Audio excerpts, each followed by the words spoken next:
Alrighty, and we're back. Okay, so let's see. Um, yeah, here we go. Okay, hey everyone. We're back. We're in 4U after I think like a day of not recording. Just got pretty busy. But you know what? We're back. We're continuing the rant. Last time we left off with 3U, it's jank frickin' charm tangible system. It's still a pretty good place for fashion hunting with good armor sets, with good armor skills and stuff, courtesy of tools like Athena's armor set search, charm sniping in some cases. But now we're getting into a game I hold very near and dear to my heart, and that is Monster Hunter 4 Ultimate. I am not sure if I made it known on my channel specifically, but Monster 4U, not only probably one of my favorite games of all time. That could just be the rose-tinted glasses speaking for that. But it was my first Monster Hunter game.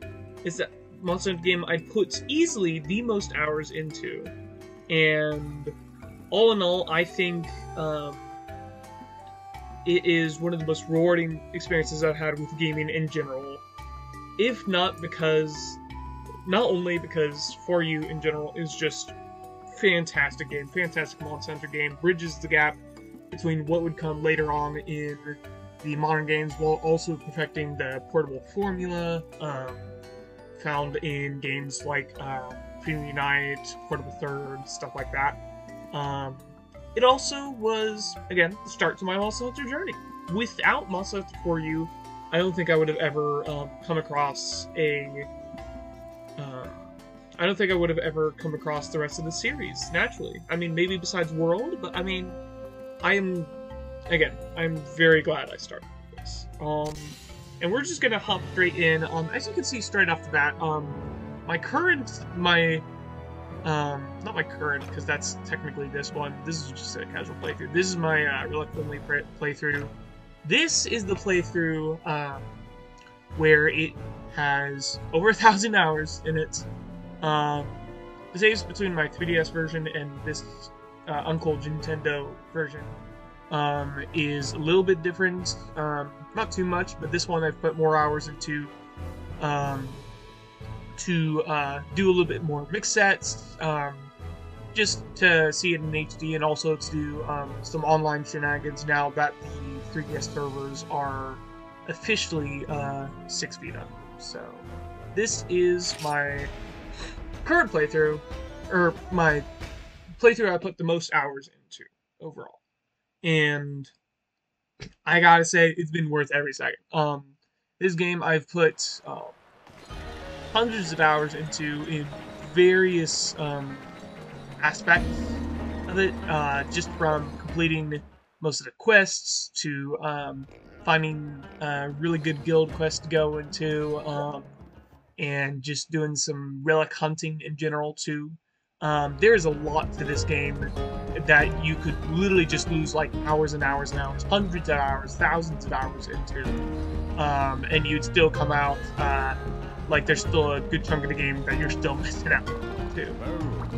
This game, the armor system on its own, identical to how it was in 3U, in that you just get the different like the SMDU armors, just like you find them in the Forge, have different skills and stuff.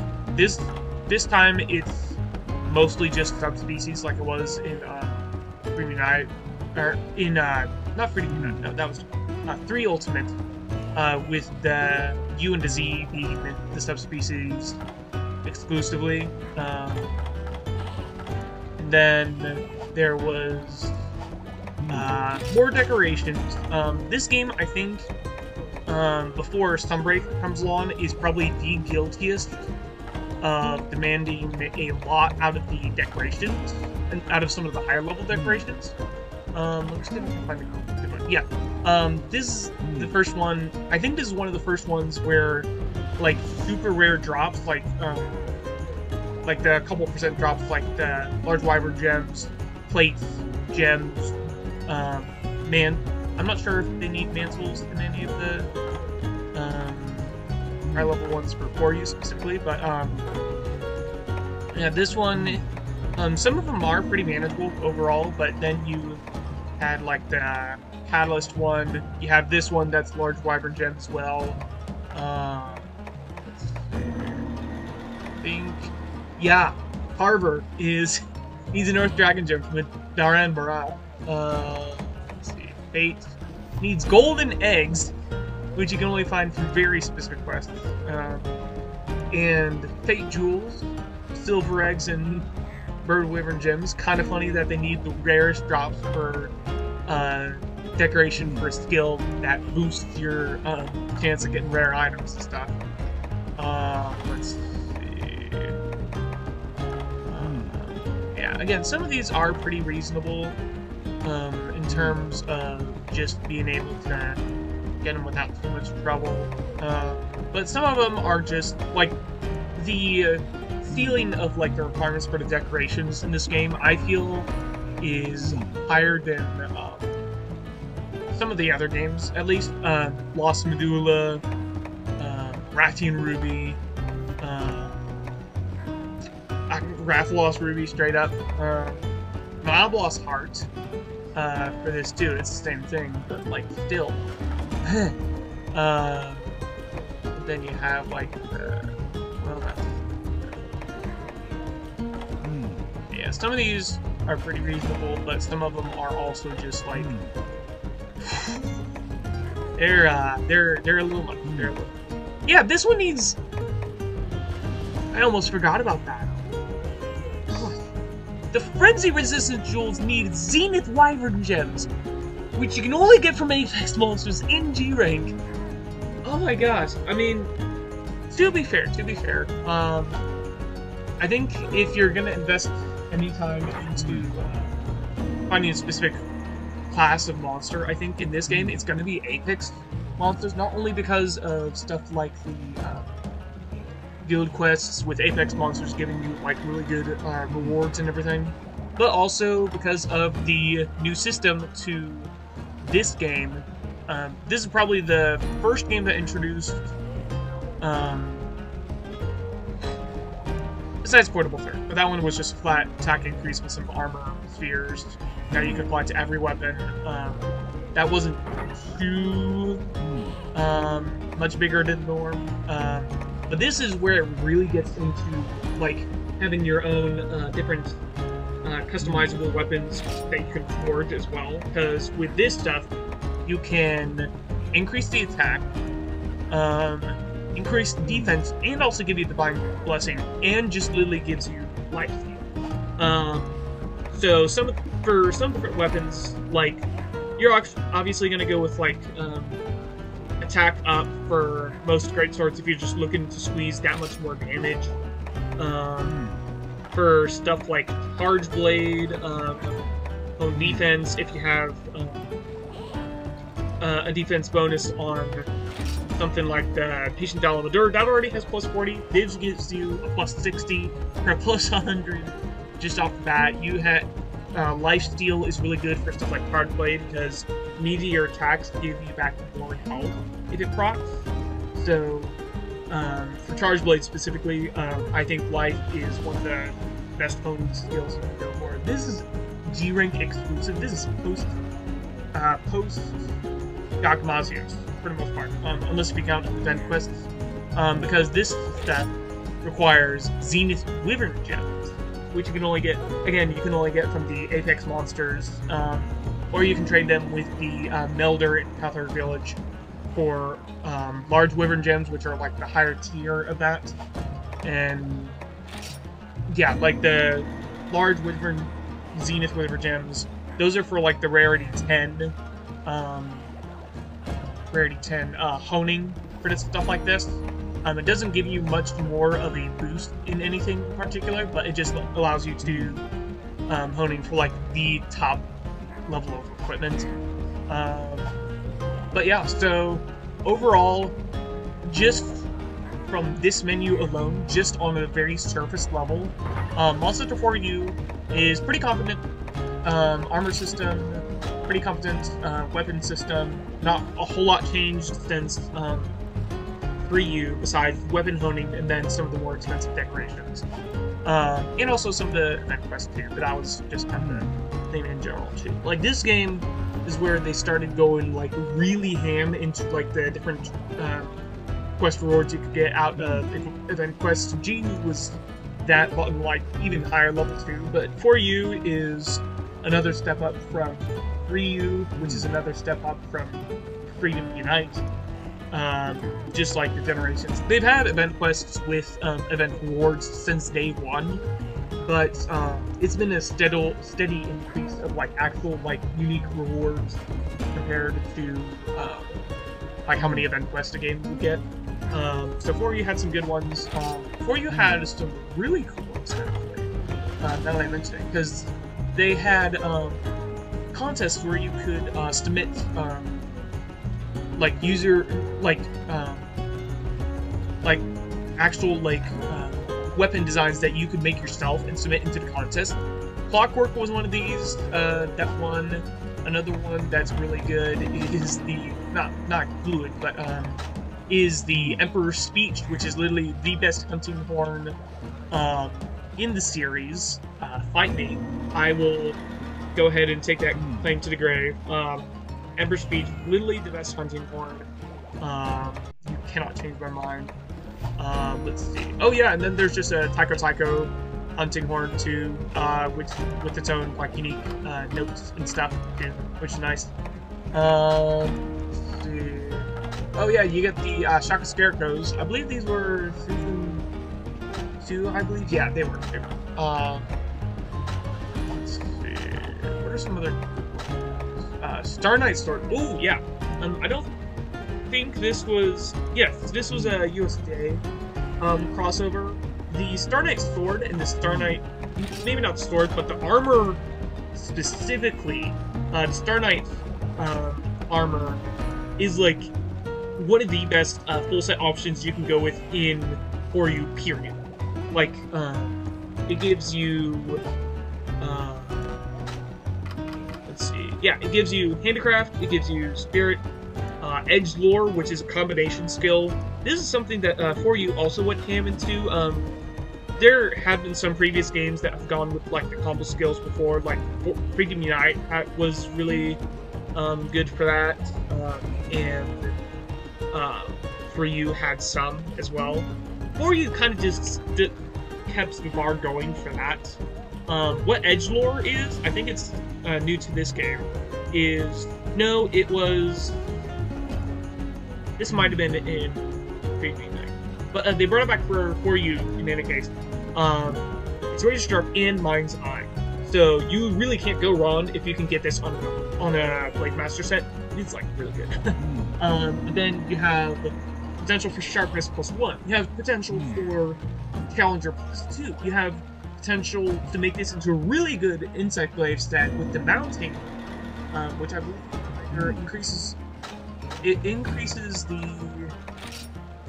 It makes mounting easier. So if you just slap this set onto a good insect glaive like the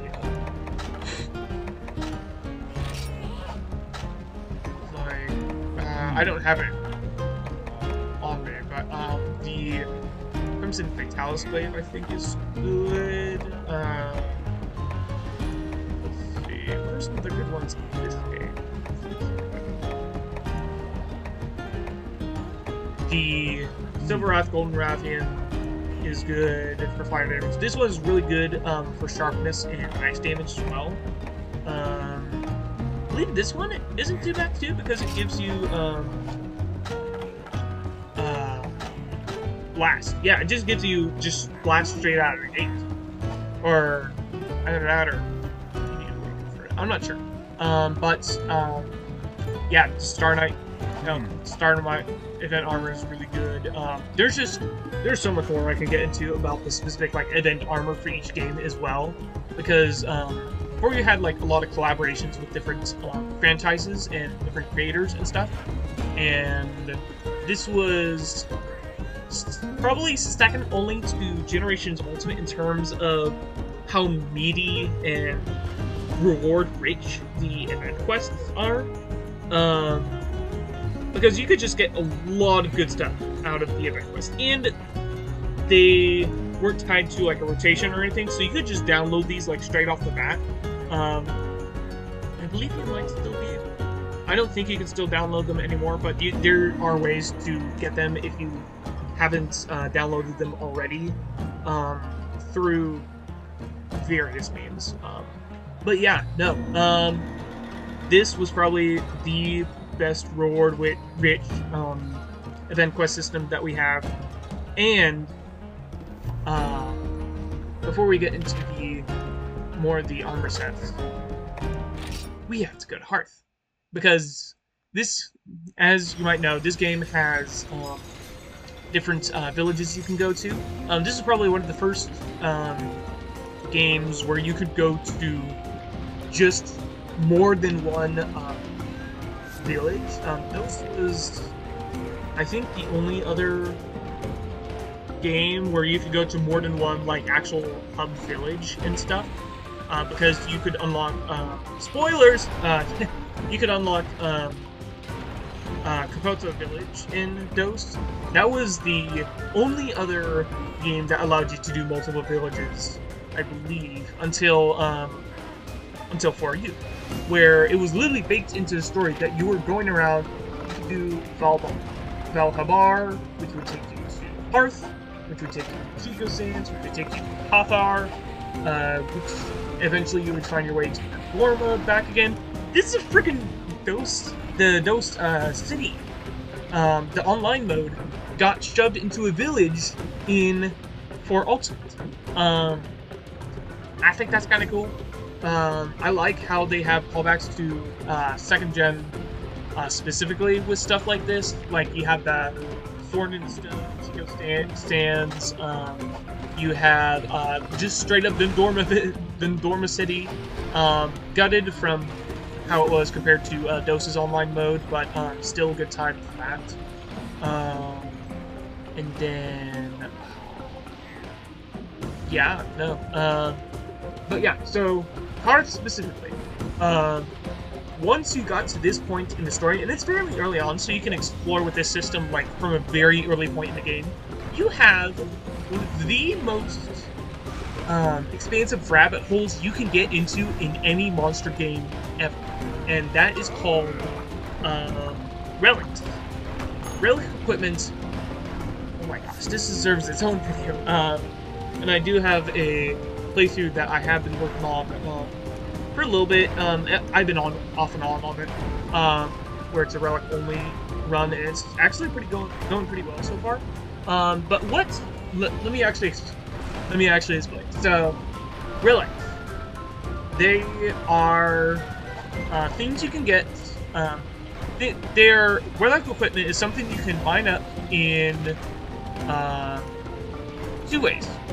You can mine them up randomly in expeditions, which take you through randomly generated Everwood, which is a really good way of getting points, getting some monsters and stuff, getting some collectibles like boogie costumes. And if you're lucky enough, and if you come across a treasure area, this one doesn't have it, but that's where if you're lucky enough to come across one as a treasure area, you're usually like guaranteed at least 1 or 2. Then you can like view it at the end of the quest, and then you just go over to this dude over here, and for a small fee of some crystals, some frenzy materials, and some abrasive, which is a material you can find into Everwood, you can restore these. They're unusable until you restore them like this.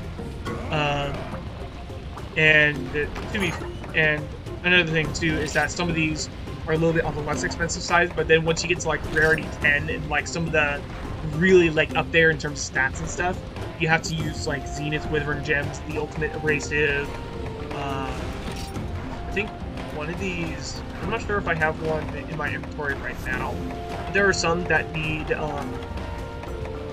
like, I think maybe this is the most that you need to put into, like 2 Zenith Withering Gems. I don't think you need to do Zenith Withering Gem large for any of these. But yeah, these are crazy expensive, but they, at the upper level of G rank and stuff, they can be literally some of the best weapons in the game.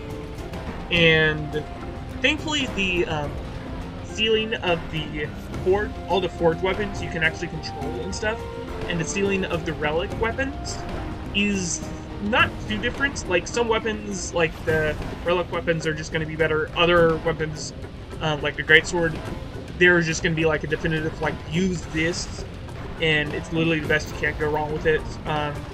But they're like, it's really close. Like, that's the thing with this game too, because you can go for like the forged options and just like get all the weapons that you need out of that as well, and you can have a good time with that. It won't like hinder you anyway.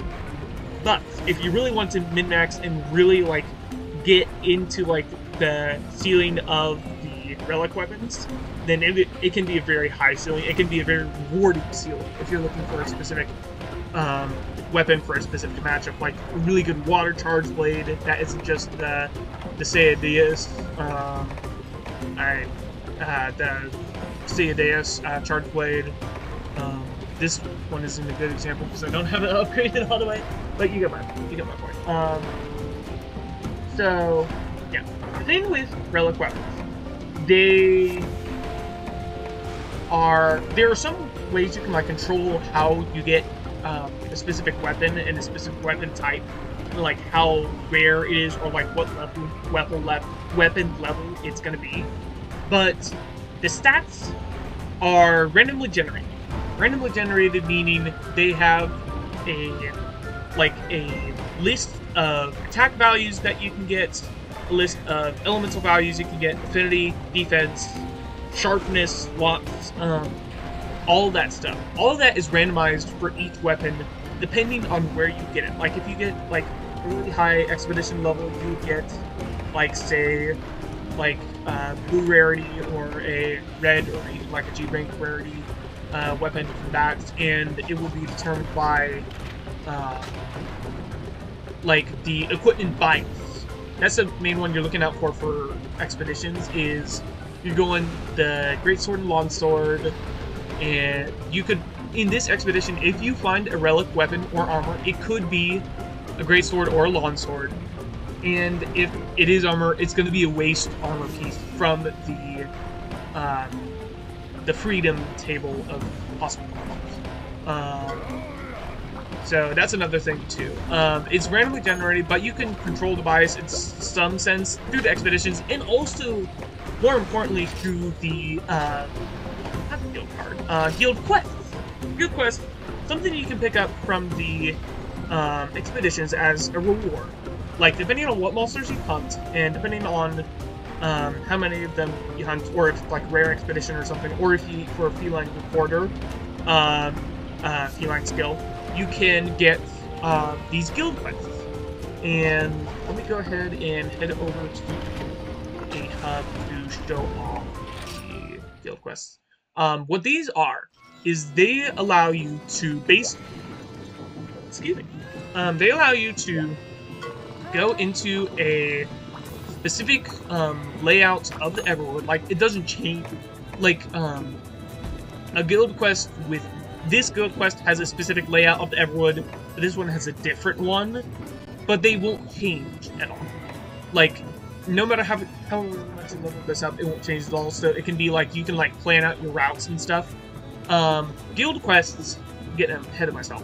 Guild quests, get them from expeditions, and they let you fight 1 or 2 monsters, varying degrees of difficulty.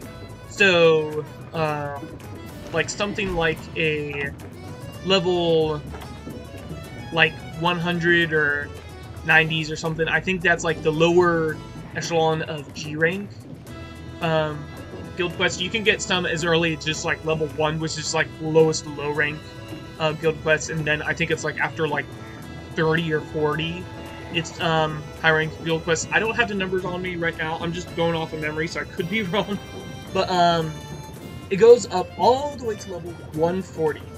And if this sounds familiar at all, it is literally basically the same system that they used for Sunbreak, the special investigations, where you fight a specific monster, in that case an anomaly monster, at a specific level, and each time you complete the quest, it levels up.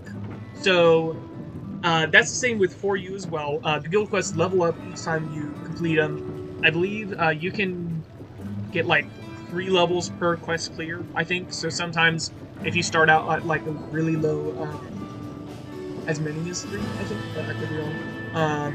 You could start out as low as like 120, but after like, say like, maybe like 6 or 7 hunts, you could get it up to level 140.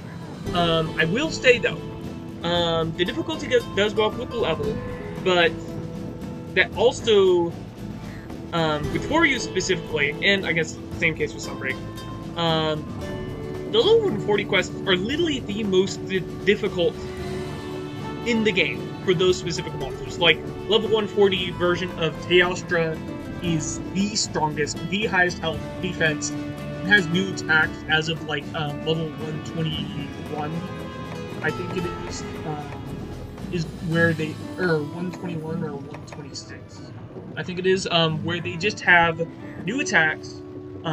They have much more health. Some of them have new mechanics, like Teostra's Heat Aura literally isn't just part of, like, in front of his head. It is around his entire body and does more damage. But overall, level 140 quests are the most difficult, but they also give you the best rewards. And I will say, if you look over here in this quest tab, it has equipment bites. So the same rules for equipment bias apply to here. If you complete this quest and sometimes you can mine for it if there's like a special chance for a treasure area, but you can also just earn these like in the quest reward screen by doing no mining, just killing the monster. Once you kill it, you get these rewards too. There's a really good chance, especially like the higher the quest level goes, that you will get relic weapons and armor and higher levels of those. So if I get this to level 140, I would get like the best chance for like high level relic weapons and armor, with like good chance for them to have good skills, good stats, stuff like that. So for this one, I would get a chance for a good lance or a gun lance, and I would be able to get a waist piece from the tri-suit. Now, I think I'll go into detail for this a little bit, but because there is a way you can kind of manipulate this to a certain extent if you're looking for specific like armor pieces. But if you're just going through this at a very surface level, if you aren't concerned with the look of your armor or the look of your weapons at all, just know level 140 getting you stuff like Rajang and Teostra, some of those like really high level monsters like Camilleos. Level 140 will guarantee you the best chances for those weapons, armor, all of that. End of story. You can just go into a hub for your buddies who are really cracked at the game. Go at a Rajang level 140, and you can get some really good cracked gear by the end of it, and that's all.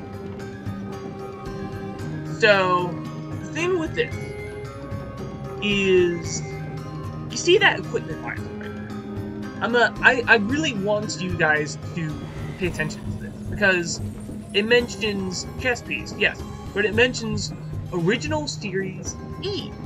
Like, what the hell does that mean? Like, what about it is original? What is it, like a specific, like, from a specific game? Is it like, what does the E stand for? And then you have gaming shoes. Like, oh, okay, maybe that's like 3D Knight or something. Like, they'll have armor from 3D Knight or something. And then you have Tri suits. Oh, cool, that's armor from Tri or something, right?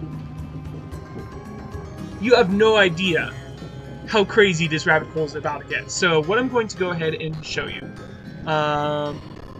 is that this rabbit hole goes so fucking deep. The way, sorry for the audio jittering for that. Let's see, I'm trying to find it. Share with me. MH4U, Relic Bonds. This was a tool, this was a spreadsheet created by a creator named Vuze. And it is a spreadsheet where you can, here, let me make this a little better to see. It's a spreadsheet where you can see what all of this means. Where you can crack open the rabbit hole that is Relic weapon hunting and stuff, and turn it into a fashion hunting rabbit hole. Which, in practice, is miserable, but at the same time, if you can get some of these rare armors that are exclusive to Relic armor and stuff, and some of the Relic weapons that are exclusive to Relic weapons, because that is a thing too, because even if stats are like randomized and stuff, like the models of the weapons and of the armor are from specific, are like stuff that exists in the game. Okay, so that one is 404. This one's still good. But let's see. I might have to.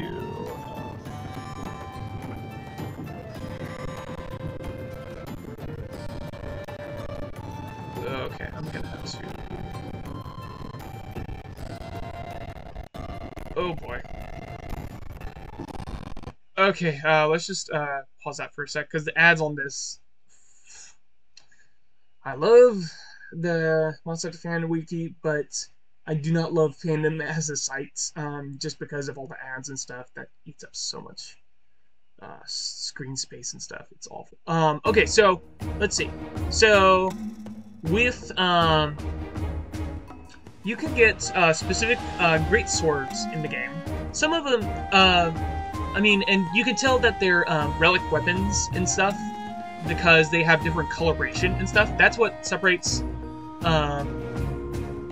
regular weapons that you can get into Forge, and visually at least, from relic weapons, because some of these have like different colors for that. All the different relic weapons and stuff have coloration to them, and they can actually like glow and stuff too, depending on some like random arbitrary value, I'm not sure. But then you have some weapons which you cannot forge in the smithy, which are available here. Like, I believe the Type 41 Wyvernator, the Nebulsnarf Greatsword, is something that you cannot.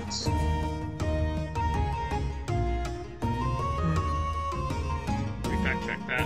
Let me fact check myself on that at least. Quick.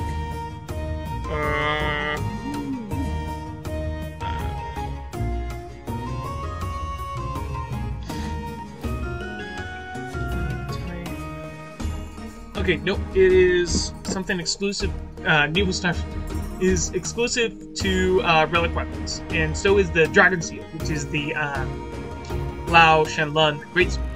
So you can get some exclusive relic weapons through this system, and you can determine that based on the monster that you're facing, too. Yeah, like the Sea Emperor Sword, the Seadeus one. That one is like your. If you face high-level Elder Dragons and stuff too, it's not like a direct correlation, but I'll tell you how it works in a little bit. But if you like some of these like later end ones, like the Sea Emperor Sword, Nether Blade, in this case the Giltinus Epie, those ones are like the higher level ones where you would fight Elder Dragons or like specific higher level monsters just to fight those. yeah, there are some weapons in here that are just not available in the base game at all. And it allows fashion hunters to take pride in the fact that they can get Arioths, of all things. Like, Barioth isn't in this game, and even though you can trade materials, you can't craft the Barioth dual blades, but you can find them in the Relic quests and through the Relic system. And the CDS dual blades, sick as heck, and you can't find them anywhere except through Relic. Now, on surface, that does also limits, like, if you really want these weapon skins, because at the end of the day, the skins do not actually determine any of the stats on the dual blade. So if you just want, like, if you're only worried about, like, performance for your dual blade, like, you'll still be getting the same results with the high-end Velociprey claws as you would be with, like, the little Seideus dual blades here. So that doesn't change a lot, but it allows you so much freedom for just getting your own weapon, getting your own, kind of having your own thing to do quests with. Just the relic weapons that you can call your own and stuff. Because there are so many different combinations for this that there are very rare instances where two relic weapons will actually match in stats, in visuals, in stuff like that. So, yeah, I mean, that's how the relic stuff works for the weapons. For the armor specifically, this is something that's... I have no idea how they were able to catalog all this stuff, because trying to get the specific armors for, like, not only the male and female, but also the gunner versions of them as well, I think is just insane. But this has a list of all the different relic armors that you can get through the relic system. And the way, and I'll explain, after I show off some of the exclusives for this one, I'll explain how you can get your own, how you can kind of narrow down the list so you can actually, like, aim for these specific armors and stuff, so you can actually do, like, fashion hunting with this system, because there is a way to do it with this system. And I have seen some mad lads who have actually made it work and gotten, like, full relic armors, matching relic armors, a full set, just through this system alone, and it is actually insane. Because the grind to get, like, the specific guild quests and stuff is a little tedious, but yeah. So there's the alloy armor, Shigaru Magala. It has some cool ones. I will say most of these, while they started showing up in 4U specifically, like the specific armor alterations and stuff. GAU actually brought back, like, I want to say, like, 90% of these into their system, and it's much more accessible in the GU version, because you just need to fight some hyper monsters, and then you pretty much just get the specific armor alterations too, and you're golden. Are some that are exclusive to 4U specifically, which I'll get to. Like, see, this one is the Laoshan Lun. I think you get this one from an event quest, or just doing hyper monsters and gathering Lao materials. Let's see.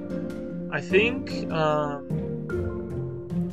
let me find one that is exclusive to GU, to 4U. Sorry, because there is actually some that are unobtainable in GU, either simply because there's no subspecies in GU, or because those monsters are simply just not in GU as well.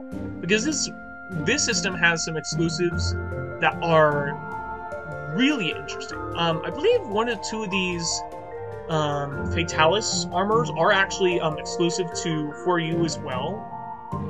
It has a really cool way Yeah, and here's the thing too, like all of these, like they're just so cool. Like I think this one might be available, but I'm not even 100% sure on that. Like some of these are just like super freaking cool.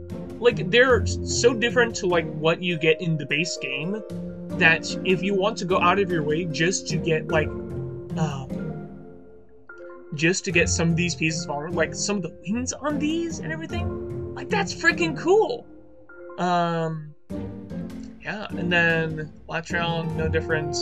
Assyrians, I believe, even in this game, there are just, or in GU, like here's the Assyrians EXR, I think it is, which is like one of the best next set armor sets. And I need to get that into this too once I actually get into the weapons and stuff. But once I get into my specific armor sets and stuff. But the potential for mixed sets for Relic armor and Relic weapons and stuff, it just like blows the whole thing out of proportion. Like if you are looking for a good way to expand your mixed set repertoire, invest in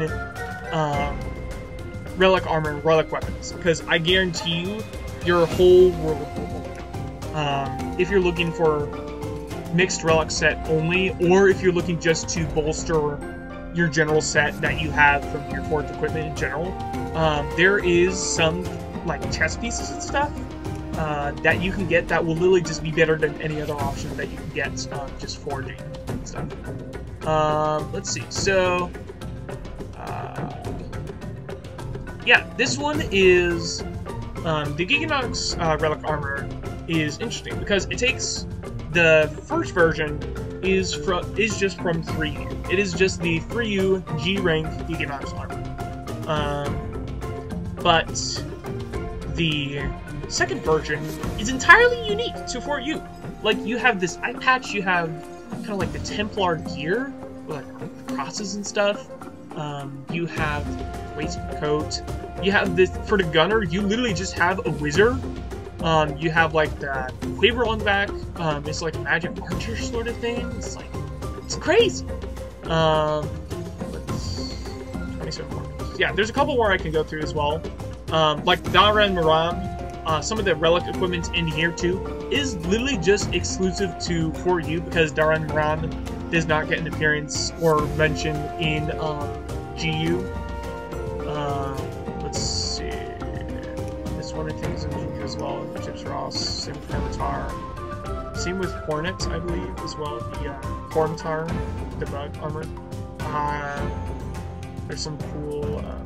This one is actually pretty interesting because I believe this might have existed in the base game Monster Hunter 4, like this specific Hunter Relic equipment, but then it got turned into an event quest item, and the Hunter Armor GX, I think it is, and it is literally some of the best single pieces you can have for a mix set. Like, there's one that gives Spirit plus 6 in 3 slots. There's one that gives Focus plus 6 in 3 slots, I think. There's a Rocksteady one. It's just really good, really good. But if you wanted to have your own Relic version of it, it's right here too. You can just go ahead and get yourself one of those as well, and here you go. Red Kezu. This is also technically exclusive for you as well. I think maybe some of this Red Kezu armor was... Oh my goodness, sorry. I hope this isn't...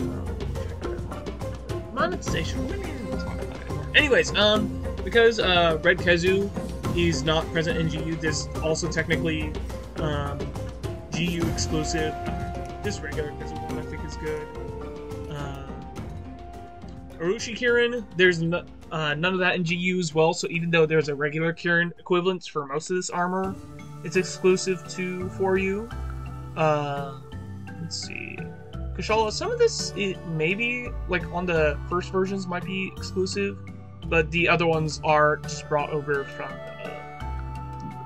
GU. Let's see. yeah, some of these relic equipments with like the different colorations and stuff too can be like really out there too. Oh, yeah, here is this Blade Master version. This is just exclusive to 4U as well. I know most of these are just X Monster, because GU doesn't have subspecies, so it doesn't have White Monobolus or it doesn't have Red Kazoo, stuff like that. But yeah, that's mostly an explanation for some of these. But then there are just some exclusive ones to 4U because in the case of the Giganox, there's no equivalent to that in Generations Ultimate. And yes, the Dalamadur armor. This stuff, I believe the Blade Gunner version 2, it's not that much of a looker, unless if maybe you look at the female armor, I guess, but this is exclusive to 4U because there's no equivalent to this specific armor sets that you can make in the game other than just relic hunting. You can get this through an event quest, Dalamadur, and I really dig the male gunner version of this too, just because of the hood and the cape and stuff. Like, so good, so good. Then you have Rathalos, or Silver Rathalos, Matsu. We have a lot of this for some reason. Brute Tigrex, regular Tigrex, and again, I think this is exclusive to GU as well. Some of this because again, the equivalent just did not exist in GU, so it's exclusive for it. Sorry. And then we have Ragi armor as well. Literally the definition of a cowboy set for that. I think this one is just a regular Ragi armor. But then you get in there's not a whole lot of differences in general, but the fact that it has like this different cape, doesn't have the mask over the head, it has, and you get this really like good like bandit like looking set in the gunner version of this one. Yeah, it's just like really freaking cool. Again, and like the pattern on the waist and everything. Again, this is exclusive to 4U. Like these did not leave 4U at all, or 4G, whatever. And then that's it. That is all the relic armors you can get in the game, and I will finally explain the way you can get them as well. Because it is a little bit of a process, but if you have this spreadsheet, then you are good. You're solid. You don't need to do anything else, and you can just go off of this. So, at first, it is just a big old spreadsheet with a lot of words on it. And then just like this flowchart of like, what are all these letters and stuff? So I will go ahead and tell you now how all this works. And there are some, I believe there might be a couple of different tutorials on YouTube already that that specify like how you can, which monsters you can get from this specific weapon and stuff. But I can show you how to kind of find this out for yourself and empower you to check this out on your own and kind of get yourself familiar with the relic system. Because again, I think it's a pretty cool rabbit hole to go down. If you're going to be pouring a couple 100 hours into this game anyways, you might as well do it going after the best fashion and the best equipment while you're at it too. So let's see how this works. So this top row here, top row, it has the difference level of relic equipment you can mine or you can obtain for rewards, and it goes from battered, which is just low rank anything, or just very low high rank stuff. You get seasoned, which is high rank, venerable, high rank into G rank, middle of G rank, and then Beshackled is literally the best relic weapon you can get. If you want the best, chances for a good relic weapon or armor, Beshackled is the way to go for that. It will give you the best odds for defense, skills, and just better weapons overall. So, and each monster, this column over here, has all the monsters you can fight in the guild quests. And I guess it would technically apply to expeditions as well, but this is a little bit harder to control as well. But this is mainly applicable to guild quests. How it works. Say you have a specific weapon in mind. Now, let's say, oh, I want the Seeking's twins, the Sadist dual blades, because they're freaking cool. So, you go over to the dual swords, you see that they're in this row over here under S.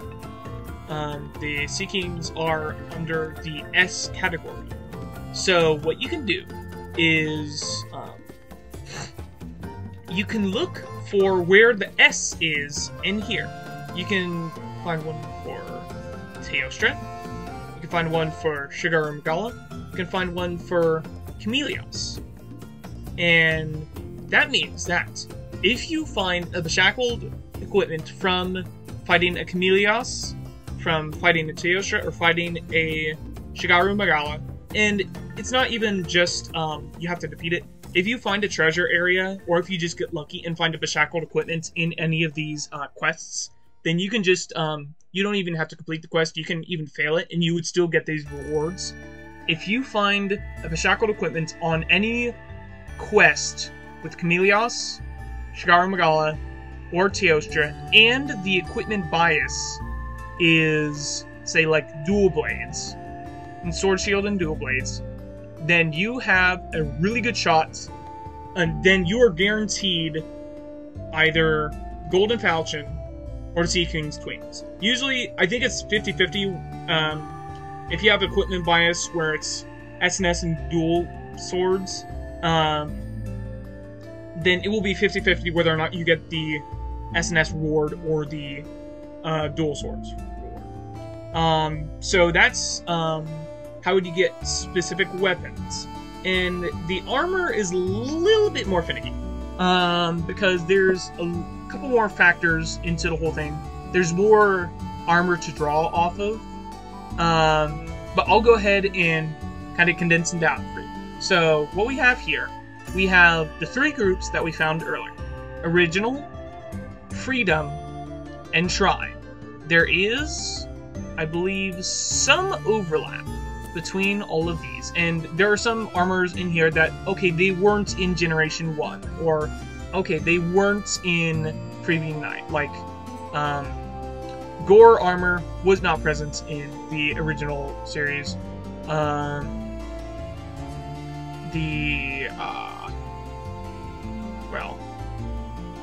these have all been in Freedom, but Gore hasn't been in the Freedom series, and, like, Dalamadur wasn't anywhere near Try. But this is just, like, general categories. There are some that are exclusive to here that do line up with the respective, like, group names and stuff, like, excuse me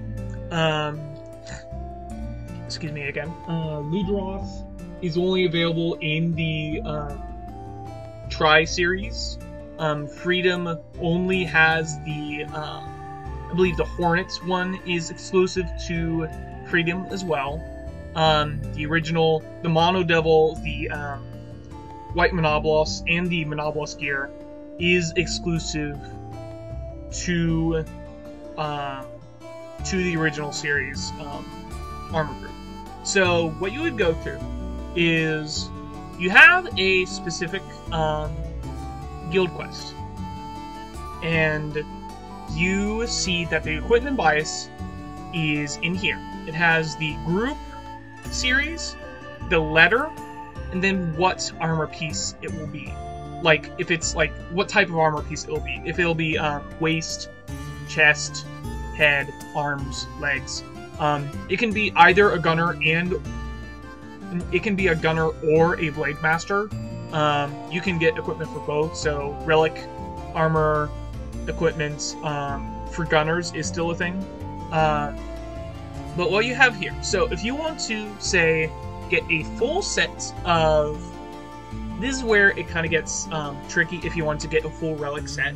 This is kind of like if you really want to flex on your friends how much time you've synced into this game. And you don't even need to like hack for it or anything.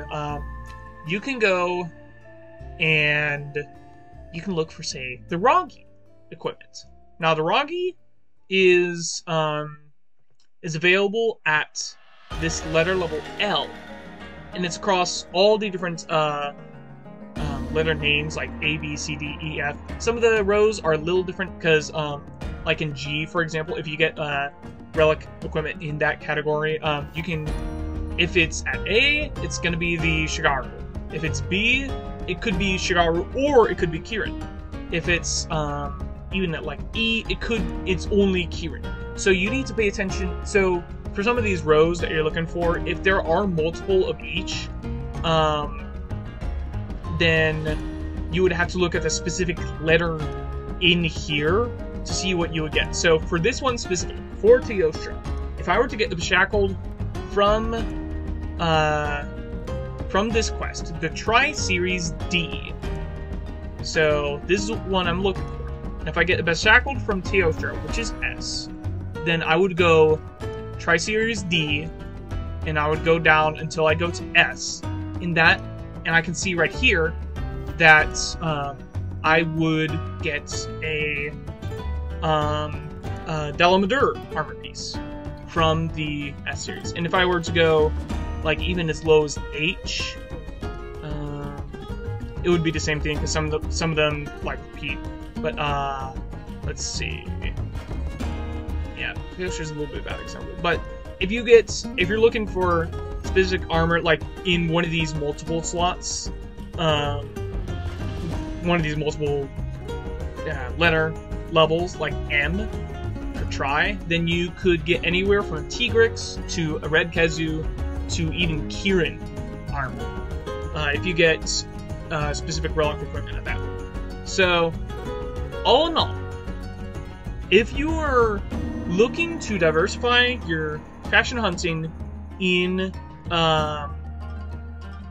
Monster Hunter 4U, and you are willing to put the time into finding the Relic quests, guild quests, with the specific equipment bias that you're looking for, with the specific monster that you're looking for.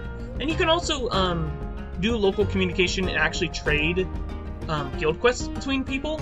I believe that is an option that you can just literally give a guild quest to another player who you're like communicating with. I'm not sure if it's online, but I think local for sure. Online is dead anyways. But through local communication, if you're just in the hub together, then you can just trade it between guild quests, and you can give them specific ones too. So that is something that I'm really grateful for too, that they actually thought of. Like if you're looking for that specific armor piece, like if you're just looking for like a really cool head piece or something, and you have a friend that has the specific armor equipment bias that you're looking for, then you're golden. Yeah. So, long story short, TLDR, if you're looking for a specific piece of armor or specific armor, then you would Control F, Roggy. Roggy's right here under L in the Tri-Series.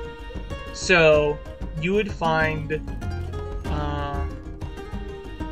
L in here, and you would find a monster at that could give you champion or beshackled equipment, which is like level 120 to 140 pretty much. You would find either a Diablos, a Tigrex, or a Zenogre that has the Tri-Series equipment bias, and you would be able to get the Roggy armor. And that's all there is to it. I say that, but there's a lot that goes into trying to find the specific monster and quest that would give you that specific stuff. But I think the best way I've found is to see if you can find the Feline Reporter skill 8 for it and then go into like a G rank expedition, kill all the monsters, return from the complete the quest, and you'll get a specific you'll get like 4 or 5 guild quests in a row, and then you can check to see if hey, if this is like a Teos, if this is like a Zenogre quest that I can level up to 140 real quick, then and it has a tri-series equipment bias, then yeah, I'll go ahead and do it. So that's the process behind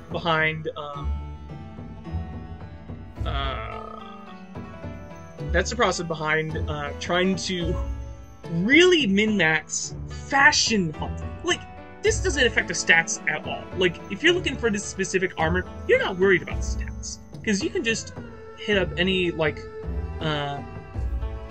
can go ahead and hit up any hubs that are just hosting some like level 140 Rajang quests, guild quests, and you can just get a weapon from that, and you're golden. Let's see, emulation continue. Yeah, so that is my version of the rabbit hole you can fall down into for Relic equipment. It has already been an hour. I haven't even touched the individual armor sets that I have made. So let's go ahead and do that real quick. Let's go into the house. I spent this game spent an hour already talking about 4U specifically. And now I'm finally going to show you all of my equipment. I have about I have 34 equipment sets in this game right now. And I've worked very hard to, and I'm not even done with all of them too. Like, there are some that I could improve, but or like new ones that I'm looking to get if I get a specific relic piece and stuff. But I'll go into each of these. Some of these over here are just full armor sets that I found just through completing G rank, pretty much. I have the Barrier equipment, pretty much the same thing from 3U, except no sharpness +1, but there is evasion free, which is a funny thing in this game. This is the only game that had evasion +3 too, and that allowed you to do evade lancing, which is really, really good playstyle for the lands, and pretty intuitive. You have Nebelsnarf. This is one of the ones where I actually made it into a greatsword set, where it has like speed beating, which is one of my favorite comfort skills, crit draw, punch draw, quick sheath, and focus. It's not the best for like damage and stuff, but overall I think it's probably one of the better greatsword sets in general. Regios, you have evasion +3 that I managed to gem in. Then you have Constitution 2 and Steady Hand, which is the skill mentioned earlier. Mind's Eye and Razor Strong. Those combo skills you'll see a lot in Relic weapons, especially. Some G-Rank gear has the combo skills baked in, but you'll see exclusively combo skills coming out of the Relic stuff, which we'll get to in a second. Tigre's Helm.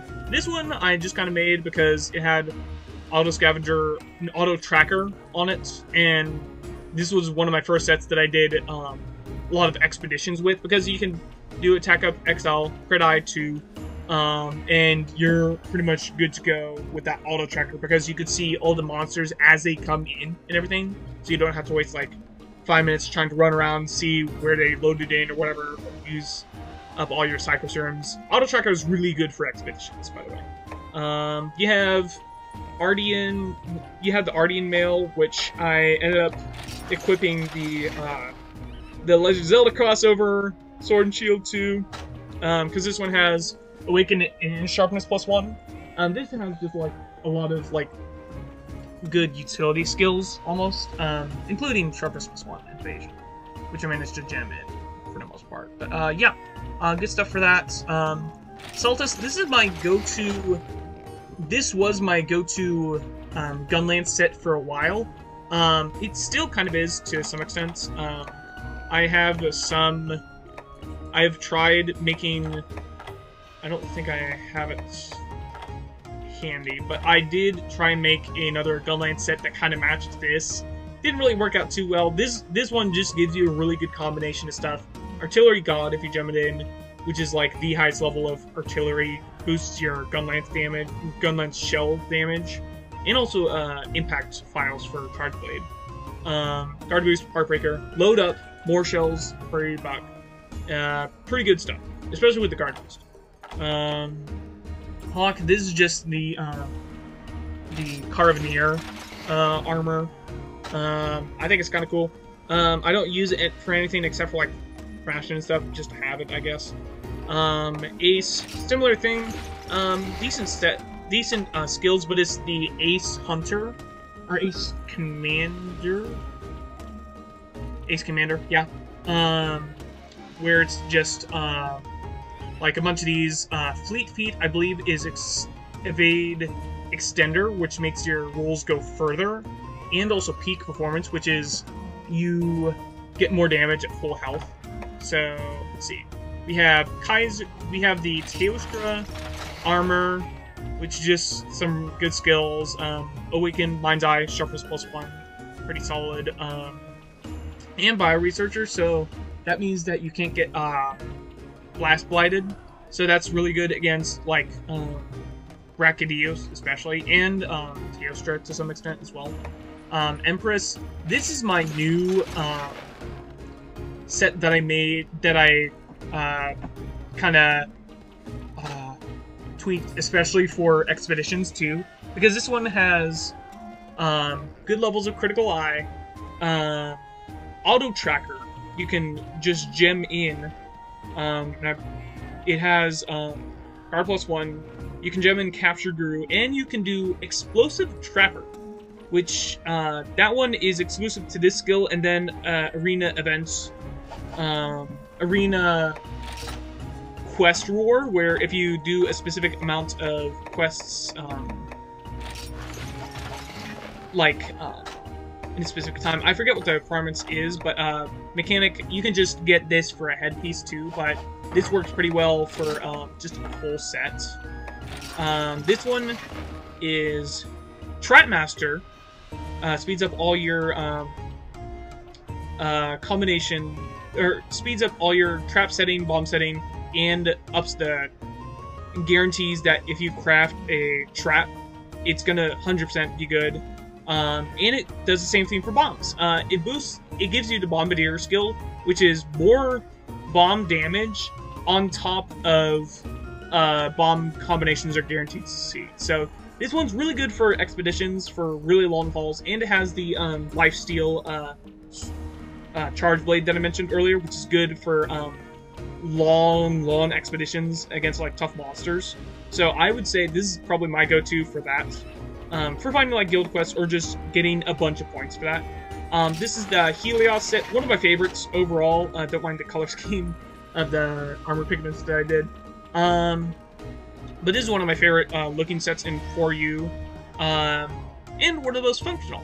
A lot of water attack, high grade earplugs, sharpness +1, and Heartbreaker. This is the anti-Teostra set for me, at least. I put the Jawblade on there because it has like ridiculous water elements. It's not really that good for Greatsword, but for stuff like the Seodeus switch axe, like it's the best way to go about that, because all the skills still apply to that, and it's also just a really good water attack. Yukonlos, this is the one that I did that I decided to be a little memey with. All the slots are going into defense, so that way I can get, even though this isn't fully upgraded, because that takes a lot of true armor spheres, or king armor spheres. I forget. Divine armor spheres. These take up a lot of those if you want to get max equipment level, but this is a pretty good defensive set, because you can just kind of place with the lifesteal. As long as you're not elementally weak to any of these to any of the monsters you're fighting, then you're pretty much golden for a good chunk of G rank, like late G rank, post Gargmasios and everything. Crit draw. This is where we start getting into some of the mix sets, and there is a lot of potential for mix sets. Let me tell you. This one is probably my current best greatsword set, because in one of the more decent looking, I would say, because it has Sharp plus 1, crit draw, earplugs and focus, which are all good for just kind of getting in there, charging up, hit on the head, and then run away. And sheath control is another good one too, because that's a combo skill baked into some of the Teostra armor and some of the Guild Knight armor. And that one is excuse me. That one is Quick Sheath and Punish Draw, all in one skill. So really good for greatswords. The Hame set. This one was kind of one that I tried to take from online. This was like besides, I think it's dependent on the charm that you get, but this is like the de facto like skill list for clearing out stuff in like 4-man gunner groups, and just like gunning down the ever-living crap out of stuff like level 140 Redain and stuff. If I was around, if I got this working online earlier on in 4U's online cycle, and I was actually able to meet up with some folks to get this set up, besides just doing random hubs and stuff, this would be the set that I would use to basically destroy him. And this kind of works solo too, but as you can see, the defense is definitely on the lacking side, and I am not good enough with solo gunner to really take advantage of this set. Here we have another kind of status set that I made. This one is just really good for using something like the Garuga Dual Blades, which has 3 slots and hidden status. So if you have something like that, either as a relic weapon or something like the Schwarzschild, which is the 3 slots and gives you hidden paralysis as well. This is a good set for that.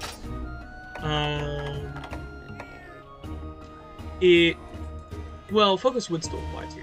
Yeah. So Garuga Gunsen, pretty good for that. It has natural affinity, so it works well with the status crit stuff for that. This one is a little bit different. This one, real quick, I need to rename it. This one goes really well with the Sleep Charge Blade, the Shrouded Near Scylla Charge Blade, because this one has crit I3, status crit, on a set that already has 45 affinity. So this one, status crit, basically applies more, I believe it applies more status on, yeah, increases status, attack, potency when you land a critical hit, and with a 65 affinity weapon, that's going to be a lot of that.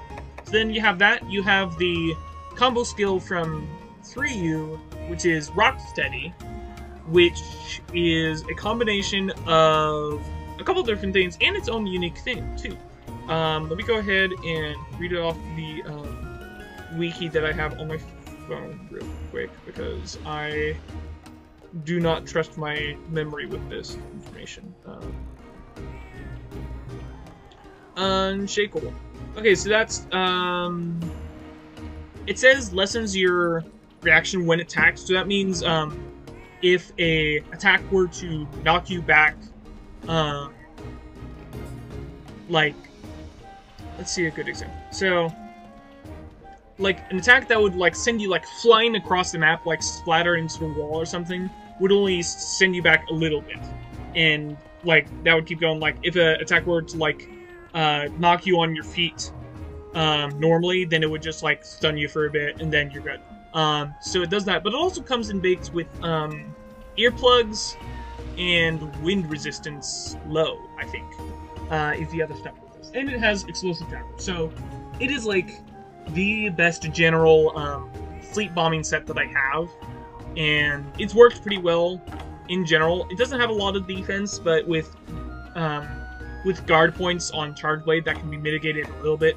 Lakamix, this was something that I kinda took the template from the old RX Gaming Mix Set Mondays.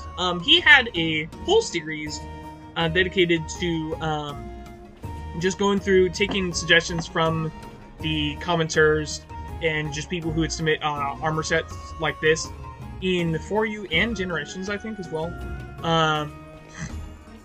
Excuse me, those videos were part of what really drew me into mixed set making anyways. Like, when I saw these back in the day, it's like, oh cool, you can do a lot of stuff with this. But this one is, it has, the main linchpin of it is evasion +3, which is like one of the better defensive skills that you can use if you're just looking to zip around and like basically extend your invulnerability time. Yeah. This one also has Focus Awaken, Sharpness +1, so really good for any weapon that has 2 slots, and then Weakness to Exploit. So it's an overall really good set defensively and offensively to some degree. This one, excuse me, been talking a lot. This one is a good set against the likes of Rajang, because it has Critical God, it has Sharpness +1, Mind's Eye, Weakness, Exploit, so you don't bounce off anything and all your attacks do so much more damage, and Tremor Resistance as well. So that means that Rajang's like hold the arm up and slam down, that attack that has Tremor for that. You will not get affected by that. You can play around that more safely with that without having to evade around a lot. It's just a really good set. It's I'll show off the fashion for this. It's a little meh. This one is a little bit better in terms of cohesion and stuff. But yeah, this is just ice. This is basically just for any tremor causing monster like Deviljho or Rajang, but this one I use against Rajang because it pairs well with the Ice and Blast dual blades that I have here. Gold HR. This one, I just really love the this armor set in specifically, like just off the design alone and how it can like match with weapons like the Shigaru Insect Glaive. This just looks so clean, and it's just a high rank version of it. I haven't really gone around to making the G rank version of it because that is exclusive to events, I believe, and it's more difficult in general. But this one gives, you can gem in a lot of good skills for this too without. I mean, it's a high rank set, so the defense is going to be low anyways, but like still. And it is also just literally deathly allergic to anything that thunder, like Zinogre, Kazu, like any of that. You really can't bring this set against any of that because of the -20 thunder resistance, and then that odds on to the -35 already. So that one is just really unfortunate for any thunder monsters, but it's really good. Great Luck, Heartbreaker, Divine Blessing, just really good skills for just going into a fight and farming for a specific drop. Really good if I'm looking to go back into high rank hunts and kind of go against the monsters, see if I can get a drop like a Stygian Zinogre Umbrage or a Crimson Fatalis gem. I don't think it has a gem. Just a Brachydios gem, just like high rank drops or low rank drops for that. Really good for that. The Guardian. This one is kind of interesting because it takes. I need to. This is bothering me. There we go. Okay, so this one is something that I'm kind of proud with too. I don't use it a whole lot, but just the fact that I was able to make it work with those skills and with the level of fashion hunting for this, because, I mean, it literally looks like a bit of a tank with its, with the Shengren, arms and legs, the kind of Spartan helm of the Lavasia X, this one, and the Relic Ratine waist that I got, which has like 4 points of stalwart on it. I'll explain that in a bit. This one has Charm Resistance, Guard +1, which is nice, just for a cushion, Rock Steady, and then it has, which I explained earlier, and then it has Shield Bear, which is Guard plus up and Stamina Recovery up. So if you're looking for, if you can fit this into a set that needs Guard up, and you think that you can make this work with, if you have like really good, because this is a Relic, this skill is available on Relic armor, so if you have a good, like, Relic armor or Relic, or talisman that has stalwart on it, and you feel like you could fit this into your set, that needs Guard up, then I'd say it's a pretty good investment.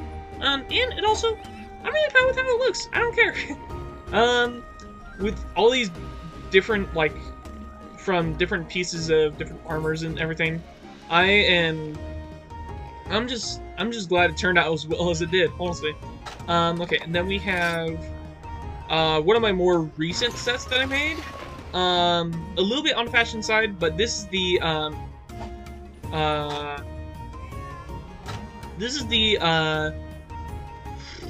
I'm blanking on the name. Dalamadura set. Dalamadura set. It's right. Gosh. Okay, so this one is a combination of 2 combo skills. This one is Honed Blade and Wrathwoken. Honed Blade is just attack up large and sharpness +1. One of the most valuable Blade Master skills you can have in the game, period. There is some specific armor sets that do give this, like, some parts of the Purist Regen, I believe some Crimson Fatales armor gives, Edgemaster, I believe just general, like, individual armor pieces can just have the Edgemaster skill on it, and it's available through Relic stuff, Relic equipment as well. Like, you can actually get, like, Relic skills on weapons as well. This is what I forgot to mention. So that's how I made this set work specifically, because it has Edgemaster +2 on it. So with that, and with the Edgemaster +4 talisman that I have, and the Edgemaster the braces and mail for that. I could replace the chest plate on this, and it would still give the same skills, but I would have to, let's see, Rebellion, yes, okay, so this one would give the same skills. I would have to gem out the attack down again. This one would give, and it actually looks pretty nice. It also needs a Shigaru G rank event, so that is not something I'm looking to farm for anytime soon, because G rank Shigaru in 4U specifically is a bit of a it's a bit of a bother, especially since there's very few quests that can get you consistent quests besides guild quests that can get you G rank Shigaru, because I think sometimes it's just in rotation. Quests that are in rotation that give you G rank Shigaru. But so that's the Dalamadura armor, and then Wrathwoken. That is Adrenaline +2 and Guts. So if at any point you are hit with an attack above like a certain threshold of health that would have killed you otherwise, but you have Guts or you have Wrathwoken, you will stay at 1 health and only 1 health So as long as you manage to avoid any damage for while you're on pixel health, you will get the full benefits of Adrenaline +2 and also Heroics and Feline Heroics if you decide to eat for that, which is a good combo with this set. You will get Adrenaline +2, which boosts defense at low health, which is a non-issue, and attack +2. It will give you a good attack boost, which paired with the attack of large from the Bone Blade and paired with Heroics, I think works together pretty well. I don't have the execution to really make this set shine, but I wasn't really looking to. I was just seeing if I can make this armor set work, and the helmet is a dud too, even. So I could even, because you just need a helmet with one slot. So that means that you could do something like, you could do substitute out with this for a little bit more spikes in your mix. You could actually go like the individual headpieces that give specific amounts of stuff for that. You would have to find theory there somewhere. But, yeah, that is the Dalamadur set. I'm really happy with it, especially on the fashion side, because, like, custom. And then here is another one of the mix sets that I made with Edgemaster in the weapon slot for that. And it is, and it's a good fashion set. And it is the White Fatalis Rebellion Z armor that I have. It's, the White Fatalis set I made it. I don't know. I was feeling particularly epic. I don't know. So this one is, it needs a at least +2 weapon for Edgemaster, but if you can get that, then this gives you Awaken. It gives you Honed Blade, which is attack of large and sure +1. Gives you Constitution +1, and it gives you Critical Eye +3. So it is a very, very good combination of skills, in my opinion. Paired that with the fact that this is Lazarios, one of my favorite dual blades of all time. Paired with the fact that it is also has a bit of paralysis on it and really good purple sharpness with sharpness +1, bit of defense, already like 20% natural affinity too. This is like one of the best relic weapons that I have come across, at least. I believe it was in a hub that had dual level 140 Rajane quest, which gives you like some good quest rewards. But this is one of the dual blades that I got from that, and it is literally one of the best relic weapons that I have to my name right now. One of my favorites, at the very least. So you have that. Really good fashion-wise, too, I think, because the Shah Dalamadur works decently well with the White Fatalis equipment, too. Took a lot of work to get this, to even get this armor, because you have to fight the only White Fatalis quest in the game, a DLC quest after an episodic quest, which is this whole thing, but it is one of the hardest, it is one of the more difficult event quests in the game, just because White Fatalis just hits like a freaking truck, but it led to this step, and I'm pretty happy. Let's see. This one, is a set that only has relic skills on it. It has a talisman that has no +2, but it also has attack +2, so, like, okay. But, this one has a combination of 3 different,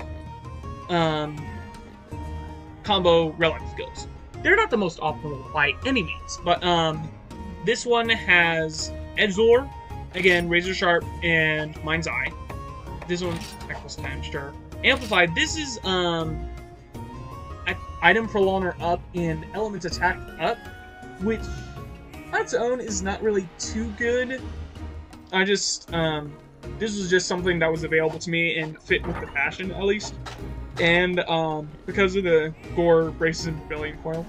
And then you have Acrobat, which is nifty little skill, which is evasion +1 and constitution +1. So overall, a couple of the facts that I got this thick Nargacuga glowing blue switch axe for that, and like glowing blue arms and legs for that too. It's just really shiny too. I have no idea to this day why certain armored pieces glow in the Relic system and like weapons and stuff, and some don't.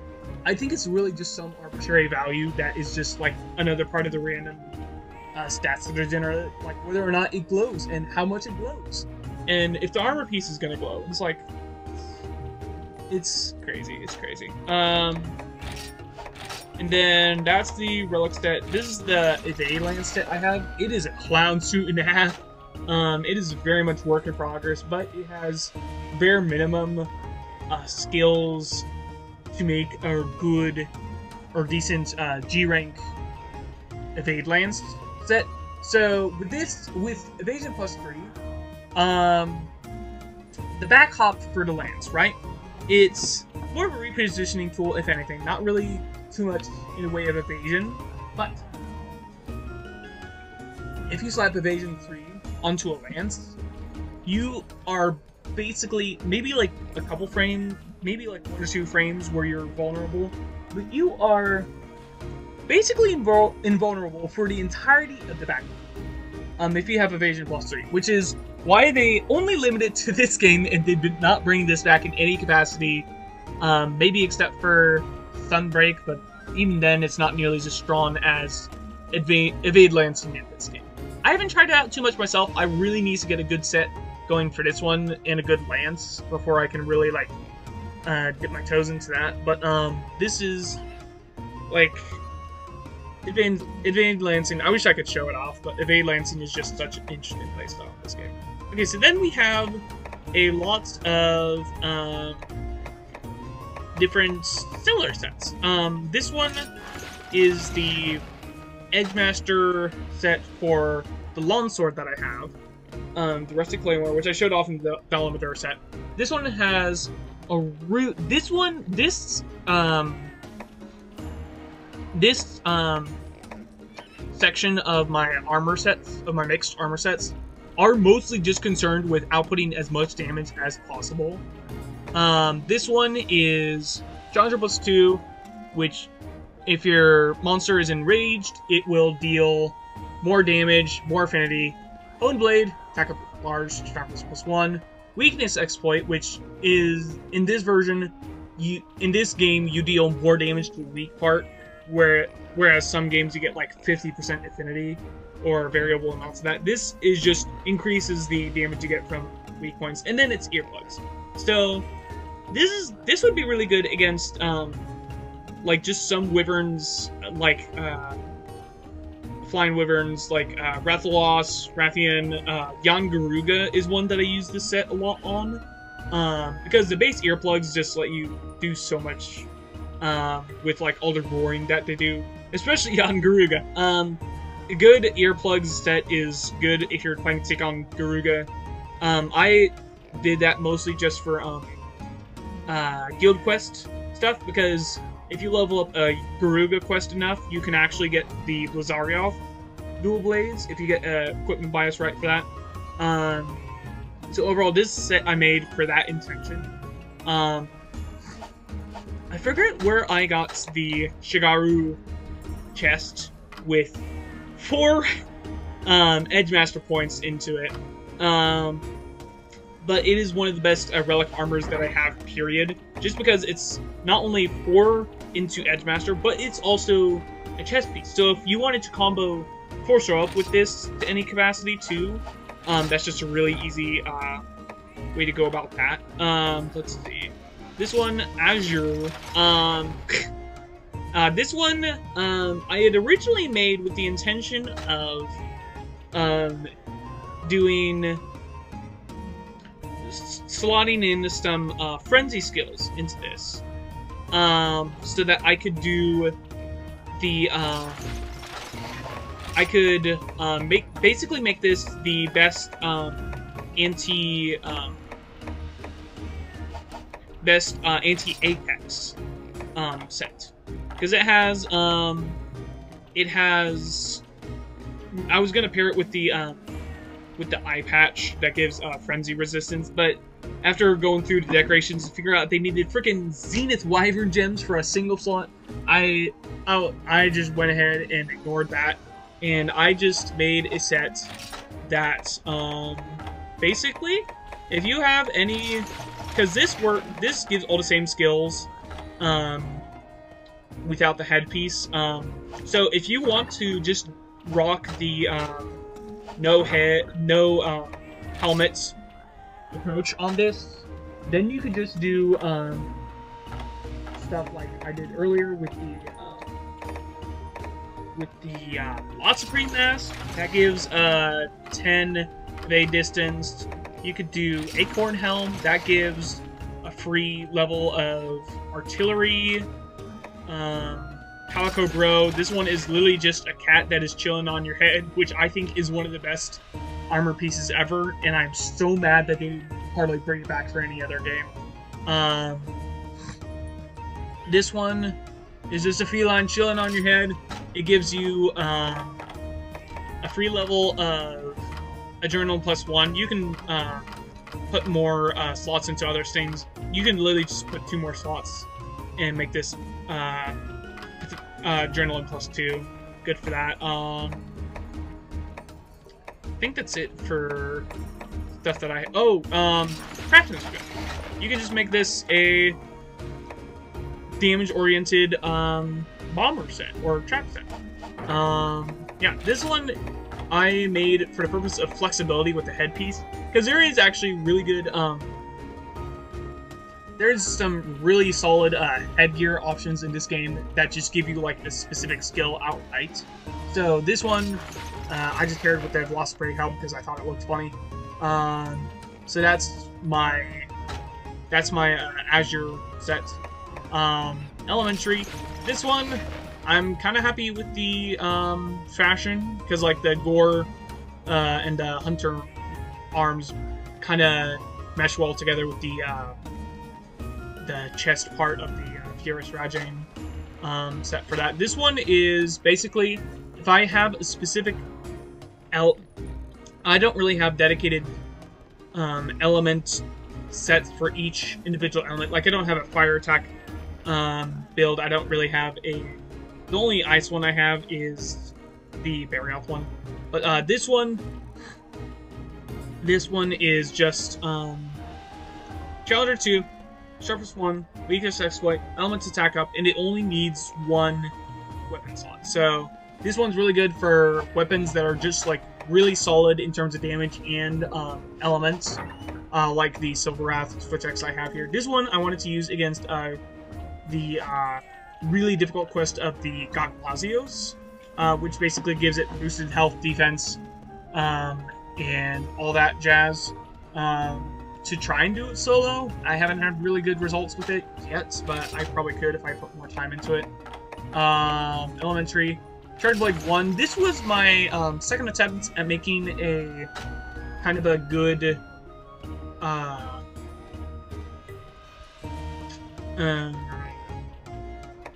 I'm blanking on the name. Gunlance set. Or just like a Impact Charge Blade set. This one, I would say, probably performs better for the most part. Because it doesn't need any weapon slots. This one doesn't either. So you could do... let's see... Could you actually... Yeah, if you could just get like a 3-slot weapon that has decent sharpness with sharpness +1, you could just torque this into Artillery God and then just like destroy everything. So this one I kind of made for purposes of fashion. It's halfway there-ish. I think it works kind of well, especially since the Helios mail is just the Helios armor, just so good, so good. I swear, if I have a chance to put Helios armor into any of my builds for fashion or for skills, I will do it because it is just that good. Let's see. This one is... I tried to get the best combination of fashion, of good Blade Master skills without sacrificing fashion too much. And this is what I came up with a free thought. This is Critical Eye 3, Honed Blade, Weakness Exploit, and Razor Sharp. So, I would say this is probably one of my most consistent damaging general use Blade Master sets out of all the game so far. Just because of all the skills that are going into it. You have a free like 20% affinity, you have attack up large, sharpness +1, weakness exploits, and then Razor Sharp just keeping the uptime of your purple sharpness? This one is just white sharpness, but it just makes sure that you do not have to sharpen for a long time for this. It has decent defense too, which I was kind of surprised about, but that's also thanks to the plus 100 defense from the patient Dalamadur to be fair. So let's see, and then I have some work in progress sets, and then I have some of the gathering sets that I have that I made with G-Rank equipment. So this one is Charm Gathering. This one is Gathering God, Charm God, which allows you to have a chance to dig up 2 talismans at once if you're mining, and you get a talisman. You can get 2 of them at once with this. It makes it easier to get them in general, I think. This one I just use if I'm just going around, and also, I mean, it's cool. It's passion, I guess. But it's good if I'm looking to just get a bunch of talismans in a row from a specific like guild quest, or maybe not a guild quest, but just general G-Rank areas. This one, this is my go-to gathering set. I don't really have much of a use for this right now because I have spent literally 1,000 hours in this game. I don't really need to gather too many like items in general from like the map or anything, but I just have it in case I need to, and it looks pretty fly overall, I think. Let's see, Harbor God. This one I'm pretty happy with too, because even though it has middling defense, I was able to get the fashion to mostly work. The belt is a little out of place, but the only other alternative is I think if I wanted to really maximize the keep the same skills, but maximize the fashion out of this, I would get the where is it? The Remogra belt, which is about as good as it gets for fashion for this kind of setup, but it requires a code coin, which I don't really feel like getting right now, and also upgrading this thing from 40 defense is not a fun prospect for me, just because I would need to gather a lot of different... Okay, I lied when I said I didn't need to gather anything. If anything, I need to gather more armor spheres is the thing for like lower rank stuff. But yeah, so this is, and the Carving God part of this, if I'm looking to if there's an item that I'm going after that is only attainable to carving either the body or the tail of a monster, then I will just go ahead and use this and go from there, because not only Sleep Charge Blade, so you have more opportunities to go after the tail of a monster or just general damage. But the Carving God lets you carve one extra time for any instance of like carving stuff. Like if you were to chop off the tail of a monster, and it usually only gives 1 carve, this would let you get 2 carves. And if you have slain a monster, quest complete, and you're carving it, you would get, if you would get 3 carves normally, you would get 4 carves. So that's just another chance to get a specific rare drop, or just like just general carve drop that you need in general. So that's and I mean, hey, it doesn't look too bad, all things considered, I'd say. Okay, and then let's see. These two, they're more experimental. I don't really have a specific place for them right now. This one is just more along the lines of fashion more than anything else, I think. It's a decent greatsword set, but not like the best. I mean, it has Rocksteady, which is like really good for ignoring wind pressure and earplugs and stuff like that. So it's pretty good. I mean, besides the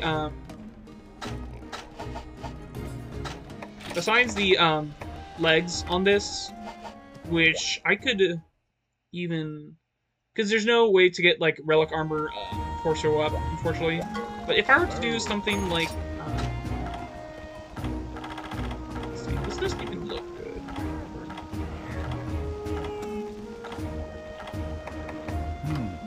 Torso up. Yeah, this isn't even that.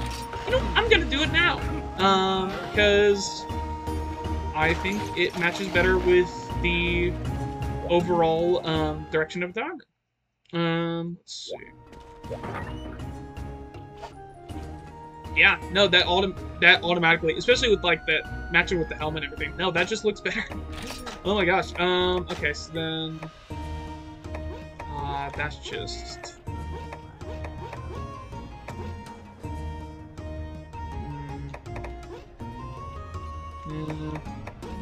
I want to kind of match it with the assurance display. And just, well, no, I think so. That one, less defense, yeah, less defense. But honestly, I think it looks better. Okay, so with that detour out of the way, go into the final mix set, which I just wanted to have an excuse to use the Chrome Heaven greatsword, which is one of my favorite greatswords, like, ever. I mean, in terms of just the design alone and the fact that it's a poison greatsword, like, it's kind of quirky like that. One of my favorite greatsword designs, and also, yeah, using an excuse to have a good set with Nebelstar.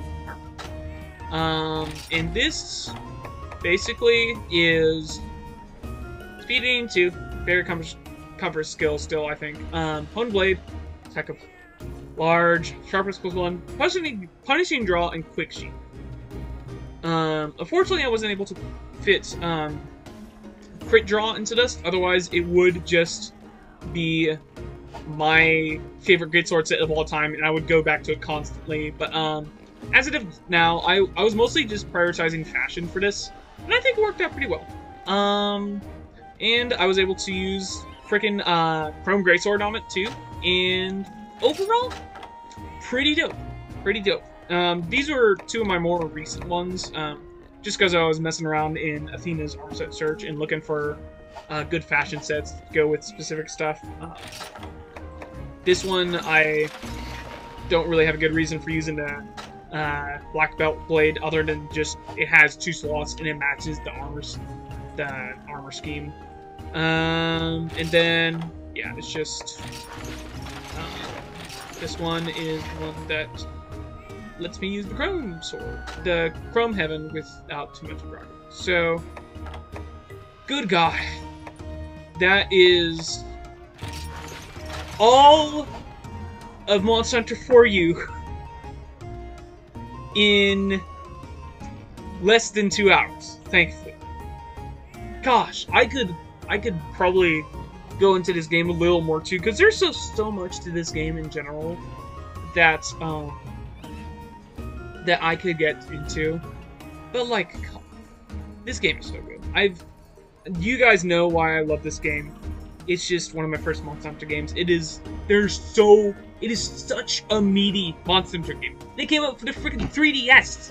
Like, there was not hardly a whole lot of games you could really, in my opinion, there was only very few games that you could realistically, like, easily put, like, 1,000 or a couple thousand hours of gameplay into and still have a fresh experience with all of it. 3U, kind of hit that for me. I put like 500 hours into it.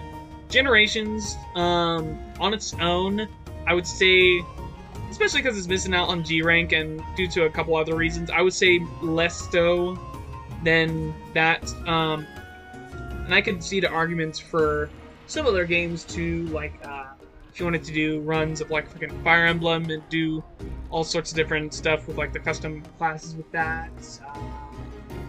Let's see if you could really justify. Well, yeah, but I would say out of all the 3DS games that I have played, and this is backed up by my the fact that I put the most hours into this game alone, I would say 4U is probably the best game you could sink a couple thousand hours into and still have everything feel fresh. The hit with the online being down for the 3DS is unfortunate, but even still, if you have some friends that want to do just local Uncle Jim Tendo DX online meetups for that for 4U, you could do some fun stuff with that. I haven't done much with it since the Uncle Jim Tendo has officially stopped receiving official support, I think, when it was struck down by Nintendo. But honestly, I think that this game, easy 10 out of 10. I know part of that, I will admit, part of that is just the rose-tinted glasses for that. Like, this is the game that got me into Monster Hunter. This is the one that got me a lot through, like, high school and stuff like this. I would only be playing this for, like, hours and hours and hours on that.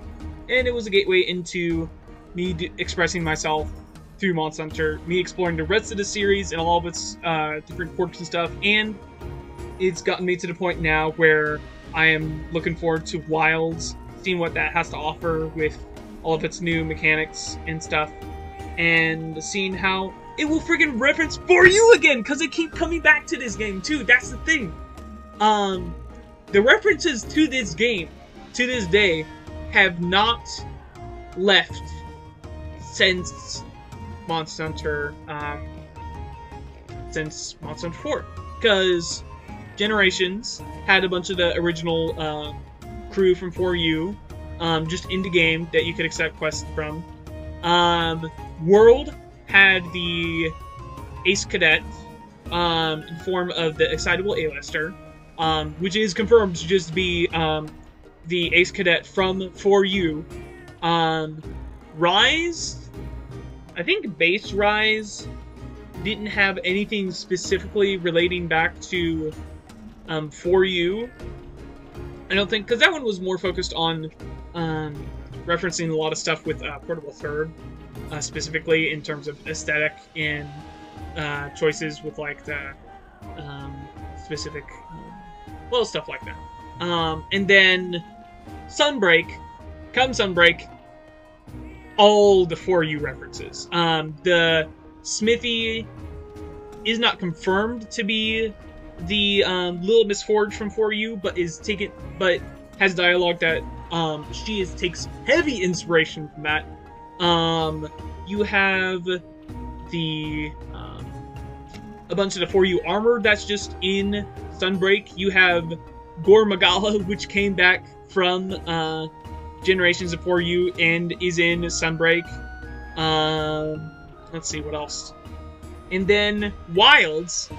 Wilds just has the Ace Lancer and theoretically Little Miss Forge, just straight up, just like more stuff from 4U. You can tell that the devs behind Monster Hunter, both the console devs and the handheld devs, even though there's more overlap with that now, they really, really freaking like Monster Hunter 4. The freaking Dominator Corpse and Rotten Vale. Like, there's so much I could go back to where like 4U has really just set in stone like a lot of what Monster Hunter is going to be going forward. Not only with like the very memorable characters and story, not only with the current weapon lineup we have now that hasn't changed since World, because Generations did include the Prowler, but other than that, literally the weapon roster has stayed the same throughout every game since then. And every game since for Monster Hunter 4.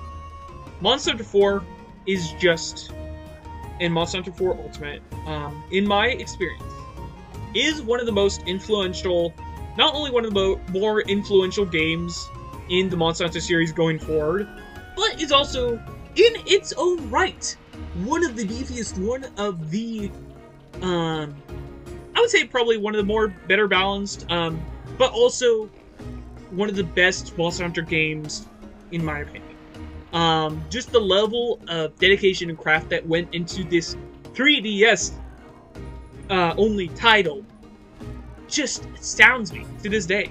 And the level of love that they have put into this game for the past games in the series too. Like, they brought back a bunch of stuff from those specifically for this. They brought in a bunch of the monsters from Try and 3 Ultimate and Portable Third. They brought back a lot of different elements that mirror stuff from the previous games, like exploring around between villages like those did. You have literally Dundorma from Monster Doses Online. I just love this game. I love it. I have to stop myself from talking too much about it because I'm already at an hour and 56 minutes, and my voice will give out if I don't take a break from talking about 4U. I really do have to stop myself from talking about 4U, but I also want to keep going. Gosh, I just love this game, man. I love it. It's so good. It holds a very special place in my heart. I don't know if I want to keep going with the 2 hours and make it actually 2 hours. I think I'll just probably stop it here, but yeah. So yeah, that is gonna be it for 4U. After 2 hours of talking my ass off about and this was mostly just like talking about the armor and like the different quest mechanics in here. Like, this hasn't gone into the story too deep about this. This hasn't gone into the like the different individual monsters that this game introduced and like kept to its grave. I mean, gosh, there is so much I could talk about with this game, but I have to stop myself because it's almost 2 hours and my voice is literally going to kill me if I don't like keep it here. So I'm gonna stop it there. Next time we're going to get into the armor stuff for Generations Ultimate, and then go from there with the 5th generation of Monster Hunter. And then we're also going to do a little bit of Frontier as well later down the line. But that is the game plan for the next set of videos. So thank you all so much. I will get with you guys back in Monster Hunter Generations for 3DS.